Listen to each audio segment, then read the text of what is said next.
G'day guys, Ben Nash from Pivot Wealth here, and today I'm really excited to be here with Danny and Nikki, two of our more recent clients. They've gone through the process just in over the last sort of couple of months, and today we're going to chat about their, I suppose some of the light bulb moments for them, what caused them to sort of seek out advice, what some of the results were, and some of their tips and hacks. Danny and Nikki, thanks very much for taking the time. Good to have you here. Pleasure. Thanks for inviting us. No, great. Well, look, guys, I've got a bunch of stuff to cover, but I'm keen to start with just like where you guys were at before coming to see Pivot. What was going on for you guys at that time? Cool. Well, in terms of like us, we were really good savers, but pretty clueless in terms of what to do with our money. And with COVID happening, Nikki was able to get back to work pretty quickly, sort of in about May of 2020, but I got made redundant, unfortunately. So that kind of prompted a little bit of thinking on our behalf as well, just because, being jobless during a pandemic kind of forces you to sort of reflect a little bit on what you want to do. But yeah, as I was saying before, we were good savers, but we just kind of weren't really sure sort of what to do with our money, just because, everyone's got an opinion on like what to do with your money. And so that's really true. Yeah. The problem was that we were just overwhelmed with all the choices that there were in investing. And as a result, we were just a little bit scared and just kept all of our money really as cash in a savings account. So we were really worried about making any mistakes. And so, yeah, that's yeah, I think there is that massive fear of I call it FOFO, which is, everyone knows about FOMO, but FOFO, which is the fear of fucking it up, basically, that you work really hard to put in this work and you build up these savings and assets, and you know that you need to do something. And I feel like you guys were in that boat. You knew you needed to do something. You were doing some little sort of things along the edges. I know you're doing a little bit of investing, but it's that uncertainty that you're not doing the right thing that then it leads you to, you just get sort of a little bit paralyzed. And like you guys are young, tech savvy, you can navigate your way around the internet. That sort of contributes even more to that overwhelm, because you can figure out what all the options are, but it's just, there's so many conflicting opinions. And like you said, Danny, that everyone's got an opinion that, it's like you're drinking from the fire hose, and it's hard to know who to listen to or who to trust. But tell us, what was sort of the biggest, at that time, what were the biggest challenges or frustrations for you around your money? Yeah, well, as you were saying, it was definitely just being overwhelmed by the amount of information there is on the internet. There was just way too much. And then the other thing was, we were also just feeling a little bit FOMO about, people investing into crypto or people buying property and whatnot. But then we were just not sure whether that was like the best step for us, really. Yeah. Yeah, I think we saw a big bounce in markets off the back of COVID, and I think it's really hard. It's really hard when you don't, in the absence of like having, solid knowledge and a clear plan in place to, dive in and make those investments at a time when people are, panic buying and toilet papers being rationed at supermarkets and all that sort of stuff. But then in hindsight, when you look back, you see what's happened, and it is, to get results, you have to take action. Investing in shares always has a risk attached to it. Same with property, but doing nothing has risk attached to it as well. So you've got to figure out what the right risks are for you. But what was the thing? Because obviously, middle of pandemic, as you say, Danny, you're made redundant from work. You sort of, that there's some opportunity there. But what was it that prompted you to take action and take that step? Well, I think we just finally one day decided to really sit down and have a good hard think about sort of, because we have sort of broadly known like our kind of life goals, and it was like getting married, having kids, one day owning a house. And then I think we were just on a hike and we sort of talked about it for like a couple of hours. And then I think also it was like maybe close to when the RBA like kept the rates really low again, when I was just like, okay, we can't keep parking our money in a bloody savings account that is like, I mean, you look at inflation, it's just not even like remotely close to inflation. So we're just losing money. And that the idea of like losing money pisses me off, as I'm sure it would piss anybody off, right? If it's money that belongs to you, so to speak. So that coupled with, you know, having a proper sort of like deep conversation about where we wanted to sort of see ourselves in 5, 10, 15 years time, kind of really, I think, gave us the confidence to go, you know what, let's talk to an advisor. Yeah. And I guess the other thing is we had more time, because since he was made redundant and then I was stood down from work for a month, there's only so much that you can do with your time when you're stuck at home. So that led us to think more about, you know, the bigger things and whatnot as well. So that really helped with prompting us to actually finally do some things. Not only like financially, but like also, say, for example, like fitness wise and lifestyle wise and everything. It just allowed us to reassess everything. Yeah, definitely. Yeah, I think generally it's not just the low interest rates, but COVID in particular, I think forced a lot of people to reassess their goals and what was important to them. I know that we had a lot of clients that and it changed spending behaviors as well, right? Because you can't travel anymore, you can't really go out and do anything. So there's a bit of extra cash there.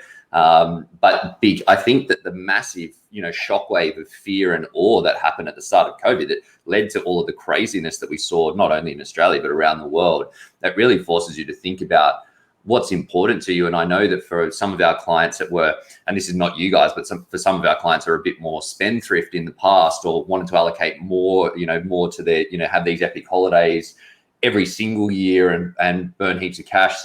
Not burn, I think travel's amazing, but allocating a lot of their surplus to doing that then I said, hold on a second. Then when COVID happened, because I think everybody, regardless of whether you lost your job, got a pay cut, got reduced hours or anything, I think everybody had a fear at one point of losing their job, the job security, that thought crosses their mind. And when that happens, you certainly feel like, I wish I had a few more dollars in the bank, or something a bit more of a risk management in place. But I think it's definitely, to your point, Nikki, that we found that it was great. It was great for Pivot as a business, because all of these people had thought about stuff, but then it's so easy for life to get in the way, and it ends up on the back burner. You know, money is one of the things that's important, but it's not urgent, and it's easy for life to get in the way. But when you just stuck in your COVID bunker every day, that it's easier to find the time to do some of those things. I know I found that personally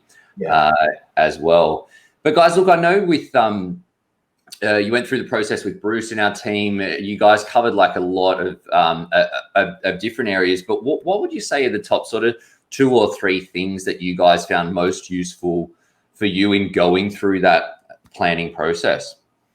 I think the budget planner, like it's such a simple concept, like on the surface, but actually breaking down all the ins and outs, like of your money, and kind of forcing yourself to really reflect hard on, well, how much money do I need to, or do I want to allocate towards unexpected costs, shopping, holidays, lifestyle, whatever it might be. It kind of prompted this sort of wholesale reflection in terms of like what's important to us as well.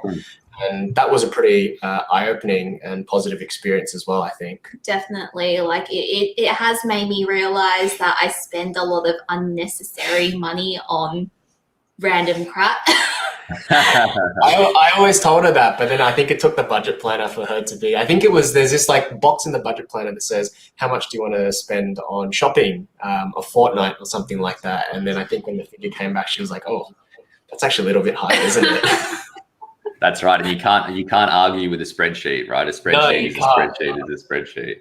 Yeah. And it's interesting that you say that though, because you guys, I would say, without going into the numbers, like I would say that you save much like more proportionately than certainly the average Aussie. I think the average Aussie saves like 7% of their income. This is pre-COVID. I'm sure that number's bumped up a little bit since.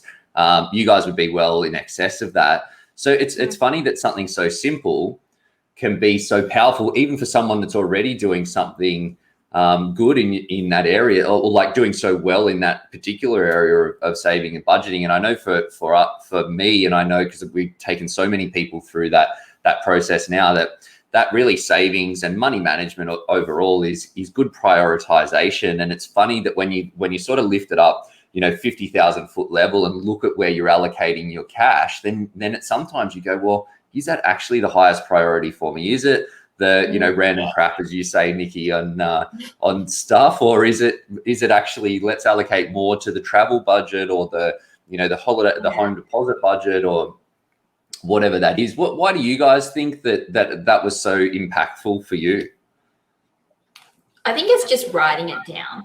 It's allowed us, like having it there in front of us, allowed us to really reflect on what we were spending on. Because I mean, before that, if you asked us like how much we were spending on this and that, we wouldn't have known. We had to like sit down and look at our accounts and look at our spending to actually work that out. Whereas before it was more kind of mindless spending as well. And I think like in some ways it's like goal setting, right? You commit to putting aside this much money a year, so it kind of, you sort of hold yourself a little bit more accountable to it, especially since it's been quantified and qualified on a spreadsheet. I think that's what kind of has made it so impactful for us, I think.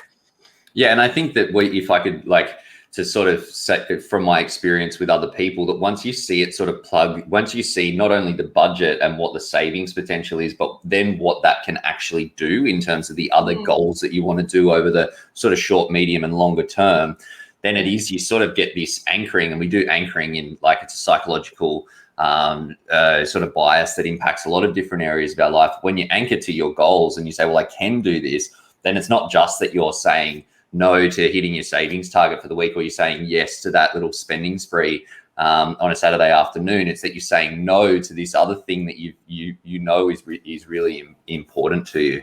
But that's really really interesting, actually, to hear that was one of the most powerful things, just going through that savings planner and budgeting process. But I would say that from looking from the outside in, probably one of the things that I would have thought would have been the most impactful is just around the investing side of things as well. Do you think, is that how did the process impact your approach to investing and what you had on the radar there? Yeah, so I think the step before that was some of the projections that you guys came up with, right? Like different scenarios, how we get to sort of the ideal endpoint, like where our goals are sort of aligned. And that really helped provide heaps of clarity. So I think Nikki was saying before, we've known for a while that we wanted to invest in equities, right? And then you hear people talk about managed funds, ETFs, or, even picking your own stock, whatever it might be. But just being able to sort of see the rather conservative projections as well, and sort of see that even though they're conservative in nature, it would still allow us to hit these really important goals to us. I think that provided a lot of clarity and confidence with some of the decisions that we've made with respect to investing our money. And so I think that was a really key component of it all. Yeah, and I think that you mentioned at the start about looking at the investment markets and what's happened, and do we invest in crypto? Should we have bought Afterpay when it was $10? All of these things that are thoughts that cross people's minds. But what I suppose I don't know if I'm putting words in your mouth, but in terms of how surprised were you in seeing that, even just investing in the market and the power of that, and what the results of that could be over time? How did that change how you thought about where or what you should be investing your money into?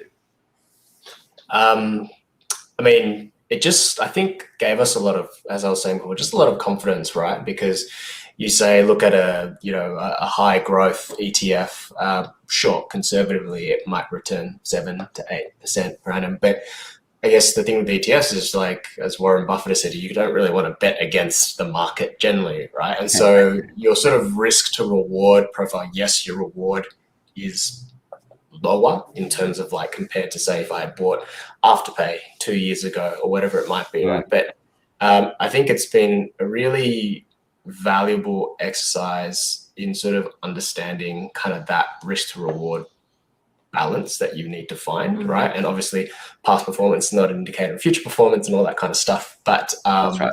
it's a hell of a lot less stressful, I think, when you invest in that manner versus kind of going a bit gung-ho and sort of saying, I'm going to put 20% of my personal net wealth into Tesla or Afterpay or whatever it might be, right? Yes. Definitely, yeah. Like with the knowledge that we've gained through you guys, it's definitely made me, or I know him as well for sure, feel less FOMO about missing out on buying a certain like stock at a certain time and whatnot as well, because it has we could assess and see that really we're in this for the long term, and what we're looking for is where we end up over however many years, and we're not trying to make any short-term gains which we may then lose the next day as well. So I think it's just allowing us to understand sort of what our values are, and that's a really big thing as well, I think, because a lot of his friends are really into the short term. Like my best mates, they're more towards that kind of risk profile. Super saturated portfolios in just I'm talking 3 or 4 selections, right? And I mean, and that's those are their values, and that's like totally okay. They're happy to live with those level of risks. But I think for us, like, knowing that if we want kids by this particular year, we'll have enough. We'll have the money for it. We'll have the money for it, right? Versus, well, hopefully it doesn't tank 60% for no reason whatsoever, and then we just just sort of left there without any option, I think. Yes. Yeah, absolutely. I think it's you've got to have, you mentioned sleep at night factor, or the not having the risk that's there as well. And I think Elon Musk is a genius, and clearly he's doing some amazing things, but who's to say what the Tesla share price is going to be in 5 or 10 years time, where as long as you believe that capitalism will continue to reign across the world, that the share markets will do what the share markets have done. There's going to be smart companies making good money, and then you can invest in a way that that you're not making a bet, or you're not having to be super stressed out with what you do. And I think that sometimes being more involved investing, if you've got the time and the inclination and the foundational wealth in place, it can be okay. But so long as you're, in our view, and we wouldn't advocate doing this necessarily, but if it's something that is of interest and something that you want to do, doing it in a way where you silo part of your assets, knowing that you've got enough over here that if something, if it does all just evaporate overnight, that it's not going to sabotage your wealth creation plan, or your ability to tick off some of those personal or lifestyle goals that you've got as well. Because I think for most people, we always want more, right? More is always better than less. But so it's easy when you invest to get that psychology. And I think that gap can be that just seeing the numbers and seeing the impact, that I've found a lot of people that say, well, actually, no, we don't need to push that hard, and why take the risk when we can still do all the things that we want to do. Yeah, I think you really hit it on the head there with respect to sort of where we're at right now in terms of life stages. Like, definitely we're interested in building out like a satellite portfolio, but that's probably further down the track. And even if it was now, it would comprise a pretty small percentage of that overall portfolio, because like you said, we don't want to sabotage the plan towards something that's really important to us.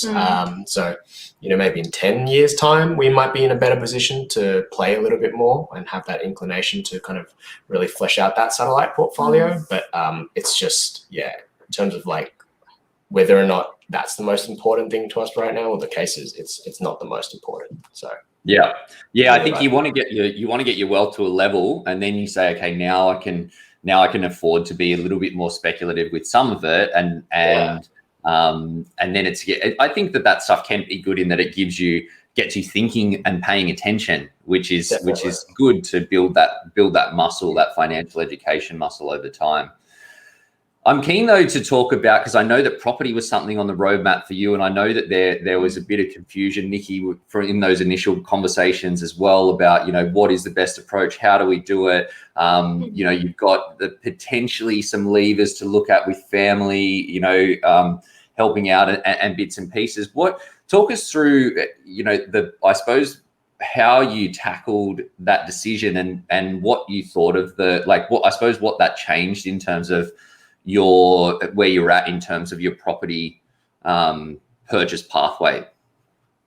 I mean, I guess before we started working with you guys, property wasn't something that we were thinking was going to happen anytime soon, just because that's a big commitment to make.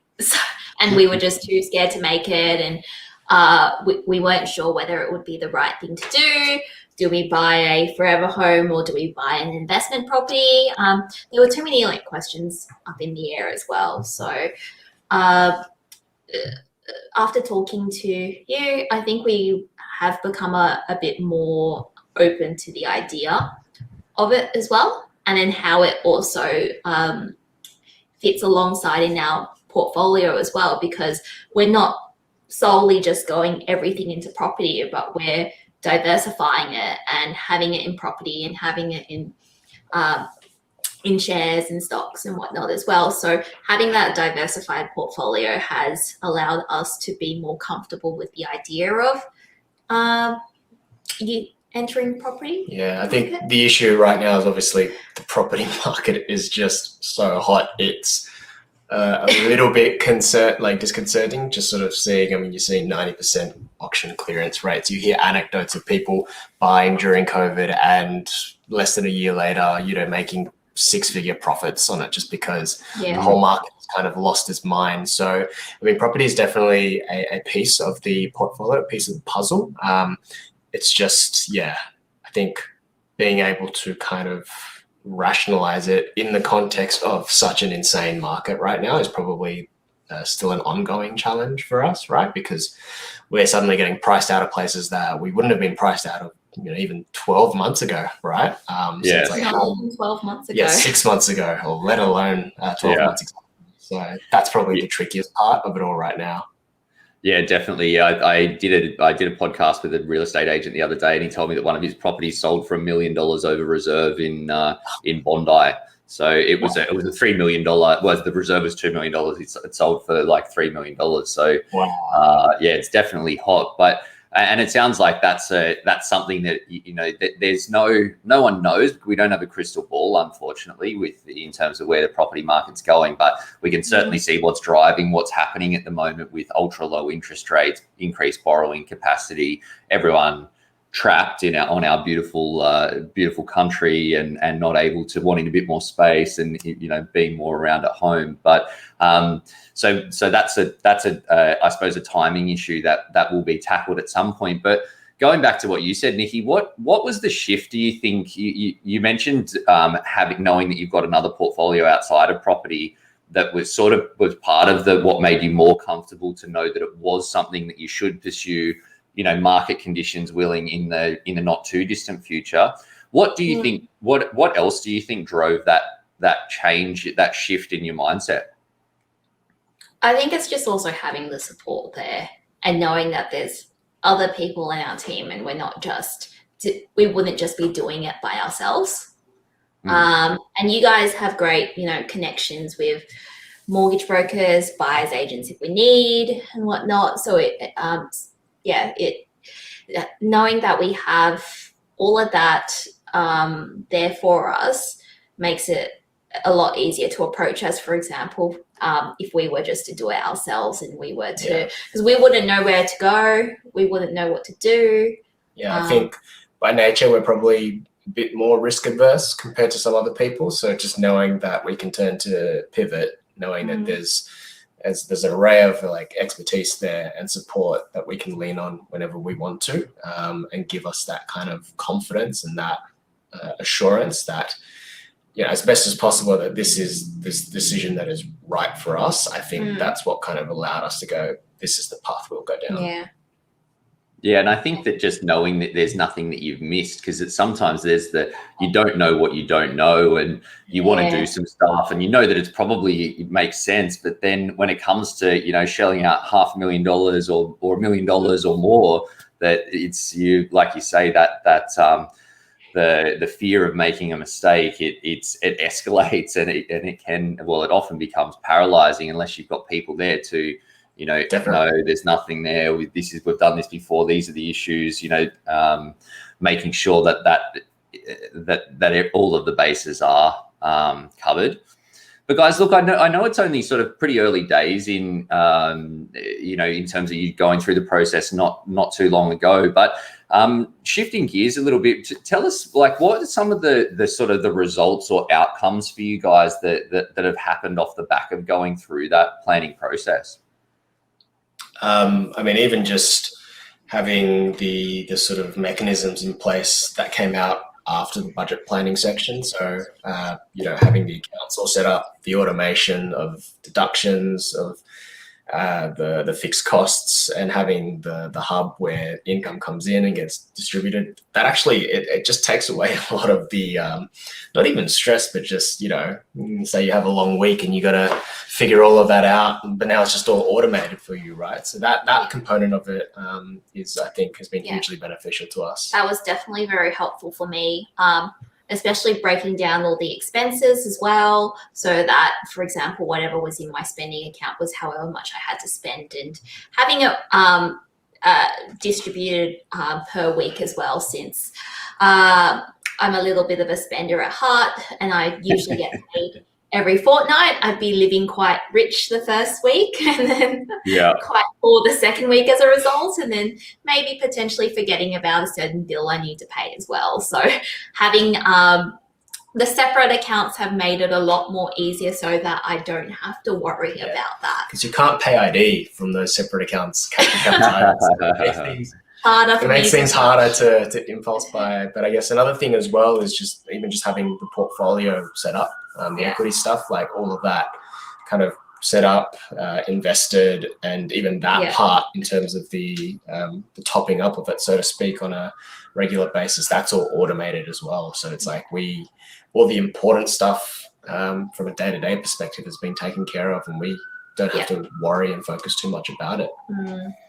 Yeah, and I think it's good because it's, you make an investment of money, you make an investment of time and your attention in going through this process, that it's good to get some runs on the board, and then that gives you the motivation to keep going and keep taking the next step when you can see that it's there. And I think one of the things that I've found with people, when if you don't have someone to sort of push you through and give you that confidence and make sure that you take the action, that you get really frustrated because you're spending a lot of time thinking about stuff, but then you get to that sort of 80% or the almost taking action part, freak out, don't do anything, and then you're like, oh, this sucks, why do I bother? And then more time goes on, and then you're just missing the opportunity to I suppose to be building that momentum and getting the results.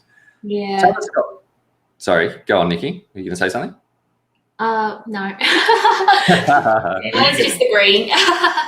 Yeah, definitely. Well, look, tell us a bit about how were you feeling before going through this process, and how are you feeling now about your money?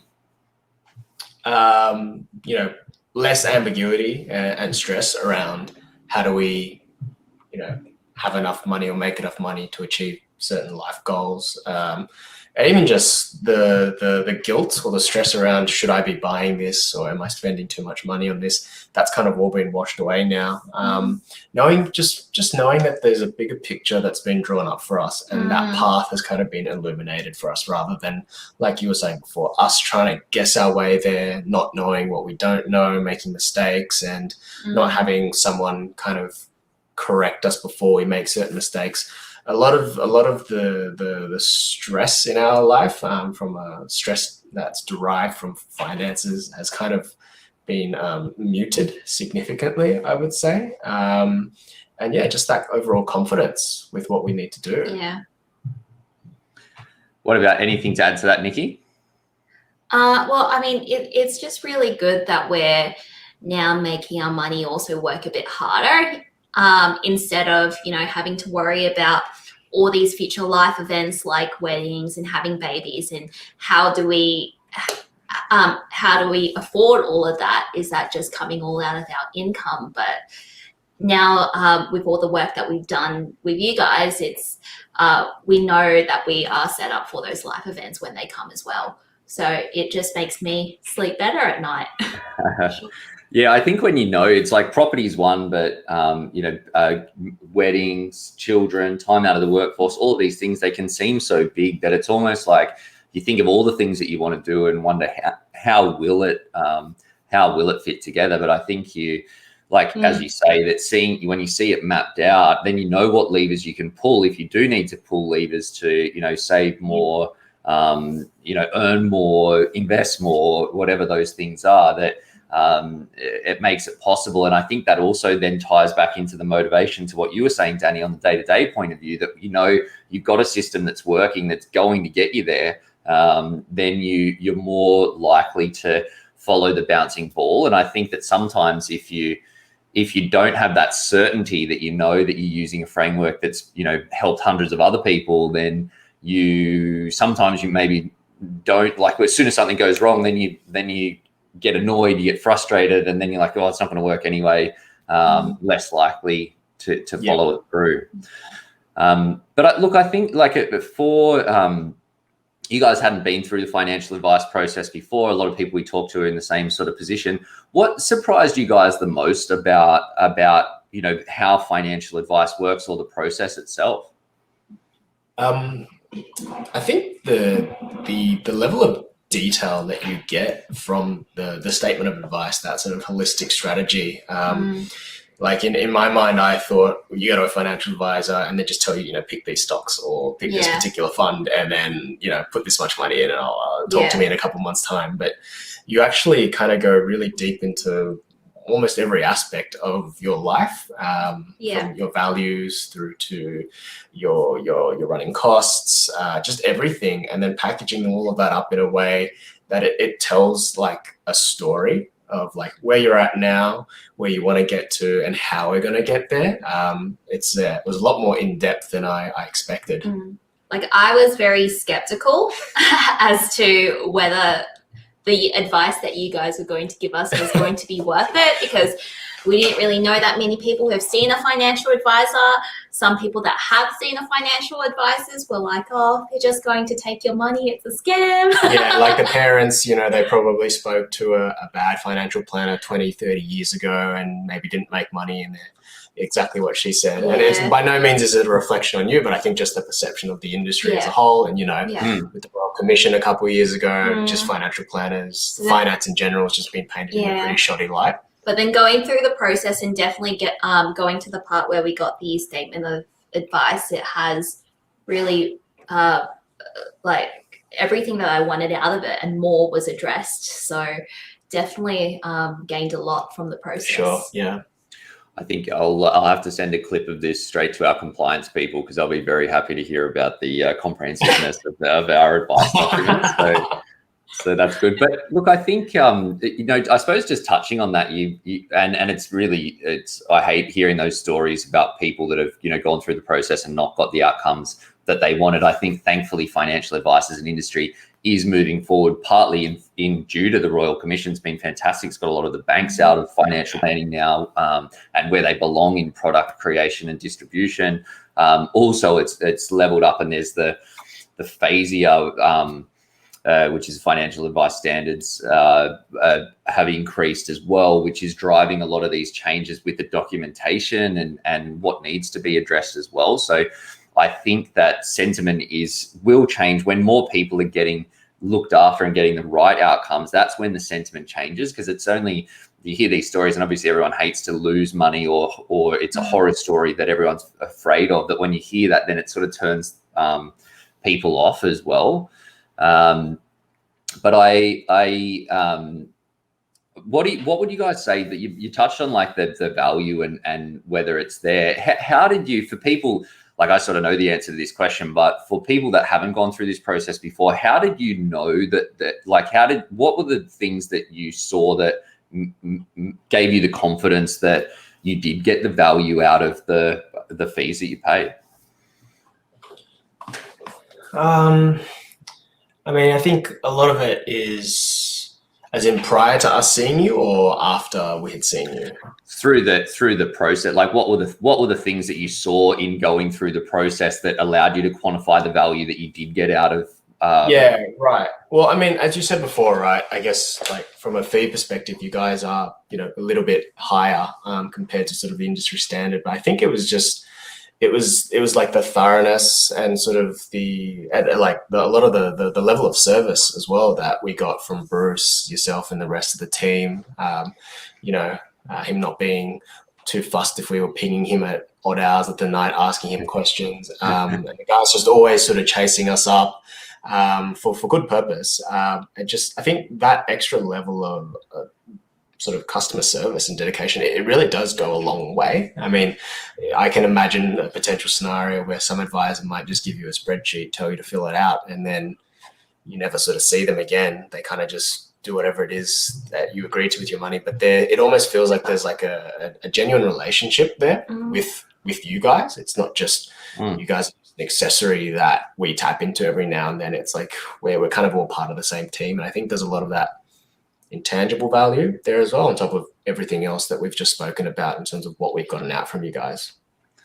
Yeah, and I think that that's great to hear. I'm sure Bruce will be happy to hear that one as well. But he's very responsive on his text messages. But I think, you know, the other part of it is that I think that what people don't realize is that the value is often quantified as well. Like we have those three ways that we measure the value, which is what is the upside, like what's the potential if you implement the strategies that we decide on, what is going to be the uplift in your net asset position compared to what you were doing before. And then there's like the actual the immediate value that you get, you know, the tax savings, the investment growth, like the stuff that comes off the back of the plan. And then we've got the tracking of the real results, like what actually happened afterwards. And I think that that's what, you know, for people that haven't gone through this process before, if you're thinking about getting advice, like ask the people that you're talking to say, how are you going to show me the value? And I think that we're never able to answer what the value is. And I think you guys probably ask that question like most people do, to say, what is it going to be? I think that a necessary element of a good planning process is that you can't know what the outcome is going to be, because that would require you guys to have essentially gone through the process. But I think, you know, afterwards, when you see those numbers, it gives you the confidence that you have made the right decision and you can see the outcomes there. Do you think that's a fair comment? Definitely. And it just helps mute a lot of the noise out there as well. Like, you know, that this is the strategy that we're all confident in, and it'll help us get there at a pace that we're happy and comfortable with. And then so a lot of the noise out there that would previously have you second guessing yourself suddenly just becomes sort of white noise that you sort of like washes over your back. So definitely agree with that statement. Awesome. And there is definitely so much noise out there, I think, when it comes to this money stuff, that everyone does have an opinion, or the media and, you know, all of the stuff that ties in with it too. Well, I mean, if you just look at the craziness of the market, even in the last sort of 3 to 4 months with like GameStop and just treasury yields and what is happening to this stock, what is happening to that stock, it just sort of mutes all of it a little bit, because you know that your exposures, like you're protected against like silly things like that as well. And, you're not too worried, right? So yeah, absolutely. And so obviously, you know, you guys are working with us on an ongoing basis. You pay us, you know, fees for doing that. Apart from the things that you've just mentioned, in your mind, what makes those fees worth it? Just having that ongoing support, knowing that we'd be able to message you if we had any questions about anything. Yeah. And then also going through the process of buying a property in the not too distant future as well. And having you guys there. Because it's not just a single touch point thing, right? As I was saying, like if circumstances change in life or whatever it might be, just knowing that door is always open to lean on you guys, to ask questions, to see if this particular circumstance happens, how does this then affect the overall strategy? Well, then you guys will go away and sort of figure out where you need to maybe change some of the figures or the projections, and just knowing that we can count on you guys to do that. I mean, yeah, it just, like you were saying before, removes a lot of the frustration if you had to do it yourself, right? Because then how do you know the decisions you're making are correct? Or like, are you looking at the right options? Have you taken into consideration as many of the factors as possible that is influencing this particular decision? So just knowing that, yeah, you guys are sort of in our corner, I think is what sort of drives a lot of that kind of value.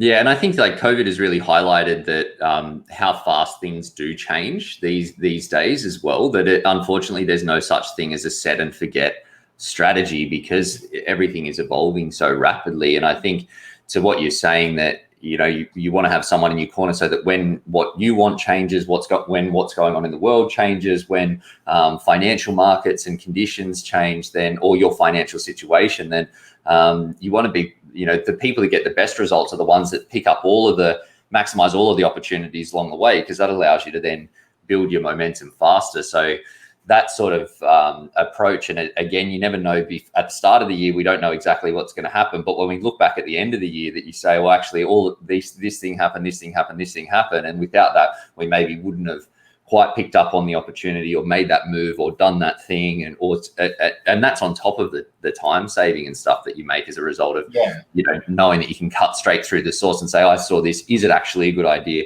is this the right thing, as well. Guys, what would you say what sort of situations would you say lend themselves to having a financial advisor?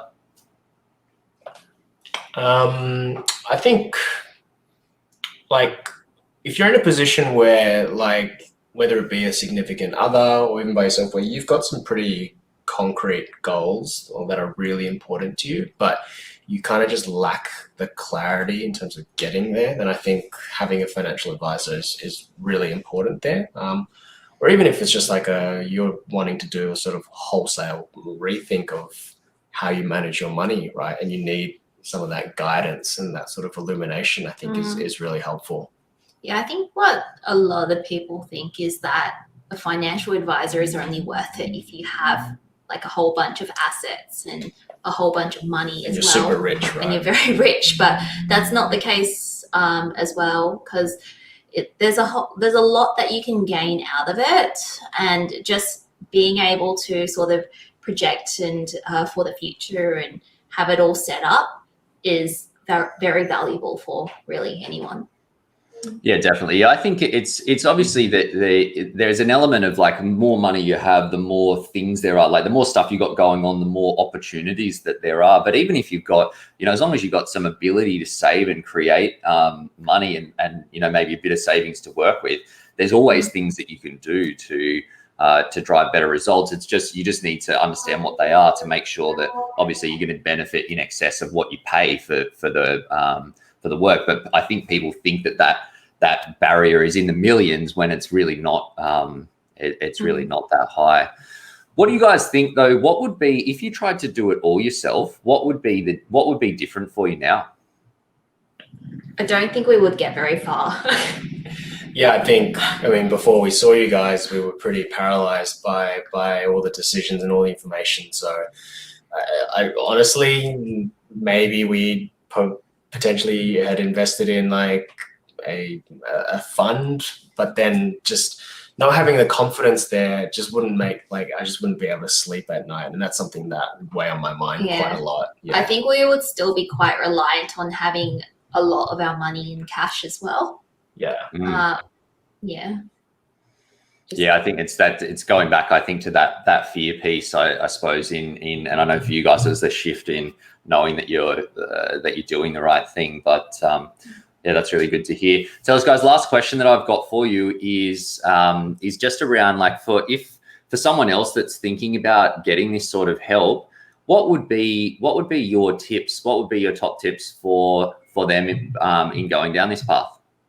Yeah, I think a really important one is reflecting really on what's important to you in life, and potentially how much of the fulfillment of those values is related to money, because that kind of defines the overall story, right? In terms of like, how much money do you need, so to speak. So it's it's actually a lot of it isn't even like financial. It's just kind of values related. So thinking really hard about that stuff, being really clear about that stuff, whether it's just by yourself or with a partner, and making sure that you're both on the same page as well. Because I would imagine that would help the process a lot. And I think as well, being ready for the commitment. Like, it's not just this one-way sort of street where the advisor gives you a spreadsheet and you fill it in. That's it. You gotta put the effort in, so that it's like this symbiotic relationship where you're both getting value out of each other, working towards that ultimate kind of strategy. I think is really important. Yeah, and I think that with what you're saying with couples, that sometimes it's good to be on the same page. That's an advantage. But if you're not, it can also get you on the same page too. I know I've had some pretty funny sort of couple clients that have gone through and been in that position. What about you, Nikki? What would be your tips for someone looking at going down this path? Well, I mean, it's really pretty much the same, quite similar as well. Like, really gotta know what your money goals are. What are you saving for? What is it just like, to go on holiday every year overseas, which is obviously not going to happen now? Is it sort of looking to have kids somewhere down the line or to get married? I think it was quite exposing having to sort of list out, when are we planning on getting engaged? When are we planning on getting married? When are we planning on having our first second kid and having a house as well? But also it was quite good to have sort of a general timeline. Like, we may not necessarily stick to that, but just knowing sort of where we are in where we want to be in life was quite helpful as well. So having that time to reflect is really important. Yeah, I think that's partly why with our process that we break it up, like with some gaps in between those main 3 meetings that you go through the process. Because sometimes, especially for you guys, and you had, your roadmap, it's not like you're going to have kids tomorrow. That's not the intention, because you got some stuff that you want to do before then. But yeah, it's always funny taking someone through the process, and it's like, when, let's give us a date to make this happen. How many kids? You having 7 kids, or is it like, what are the things? But yeah, it is also sometimes good to put some context around that, because you know that you can work towards it. But guys, thank you very much for sharing. Really appreciate you taking the time. Some really solid, I suppose, tips there. It's been great to watch it come together for you guys, and really pumped for what's coming up. Awesome. Thanks so much, man. Appreciate it. Cheers, team.